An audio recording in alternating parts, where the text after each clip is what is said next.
ನಮಗೆ ಅತ್ಯದ್ಭುತವಾದಂತಹ ಕೆಲವೊಂದು ವಿಚಾರಗಳು ತಿಳಿತವೆ. ಹಾಗಂತೇಳಿ ನಮ್ಮ ಪೂರ್ವಜರು ಏನೇನ್ ಮಾಡಿದ್ದಾರೆ ನಾನು ಅದ್ರ ಬಗ್ಗೆ ಅಲ್ಲಗಳಿತಾ ಇಲ್ಲ. ಅದರ ವೈಜ್ಞಾನಿಕ ಹಿನ್ನೆಲೆಯನ್ನ ತಿಳ್ಕೊಳ್ಳಿ. ನೀವು ತಿಳ್ಕೊಂಡಾಗ ಅದು ಅತ್ಯದ್ಭುತವಾದ ಫಲಿತಾಂಶವನ್ನ ಕೊಡ್ತದೆ. ಈಗ ಉದಾಹರಣೆ, ಅರಳಿ ಮರ ಸುತ್ತು ಅಂತ ಕೇಳ್ತಾ ಇದ್ದ ದೊಡ್ಡವರು ಹೇಳೋರು. ಯಾಕೆ ಸುತ್ತಬೇಕು ಅರಳಿ ಮರ? ಸುತ್ತೋದ್ರಿಂದ ಏನಾಗುತ್ತೆ? ಅದೊಂದು ಮೂಢನಂಬಿಕೆ ಅಂತ ಕೆಲವರು ವಿದ್ಯಾವಂತರು ಹೇಳ್ತಾರೆ, ಅಂದ್ರೆ ಓದಿರುವಂತವ್ರು. ಖಂಡಿತವಾಗ್ಲೂ ಅರಳಿ ಮರ ಸುತ್ತೋದು ಮೂಢನಂಬಿಕೆ ಅಲ್ಲ. ನಮ್ಮ ನಾಭಿ ಅಂದ್ರೆ ಈ ಮಧ್ಯಭಾಗ, ಇದರಲ್ಲಿ ಒಂದು ಎನರ್ಜಿ ಇರುತ್ತದೆ. ಆ ಅರಳಿ ಮರಕ್ಕೆ ದಾರ ಸುತ್ತಾ ಇದ್ರು. ಆ ದಾರ ಸುತ್ತೋದು ಎಲ್ಲಿ ಅಂತಂದ್ರೆ ನಮ್ಮ ಕೈನ ಹೀಗೆ ಹಿಡ್ಕೊಳ್ತಾ ಇದ್ರಿ, ದಾರನ ಅಂದ್ರೆ ನಾಭಿಗೆ ಹಿಡ್ಕೊಂಡು ಪೂರ್ತಿ ಸುತ್ತಾ ಇದ್ರಿ. ಅದರಿಂದ ಒಂದು ವೈಬ್ರೇಷನ್ ನಮಗೆ ಬಂದು ಬೀಳ್ತದೆ, ಅಂದ್ರೆ ನಾಭಿಗೆ ಬೀಳ್ತದೆ.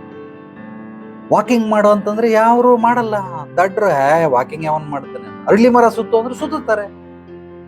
ಅದಕ್ಕೋಸ್ಕರ ಹಿರಿಯರು ಅರಳಿ ಮರ ಸುತ್ತೋದು ಎರಡೆರಡು ಬೆನಿಫಿಟ್. ಒಂದು, ಅವ್ರ ಸಮಸ್ಯೆಗಳು ಬಗೆಹರಿಯೋದು, ಅವ್ರಿಗೆ ಶಕ್ತಿ ಚೈತನ್ಯ ಪ್ರಾಪ್ತಿ ಆಗೋದು, ಅವ್ರಿಗೆ ಅದ್ಭುತವಾದ ಆಕ್ಸಿಜನ್ ಸಿಗೋದು ಉಸಿರಾಟದ ಮೂಲಕ.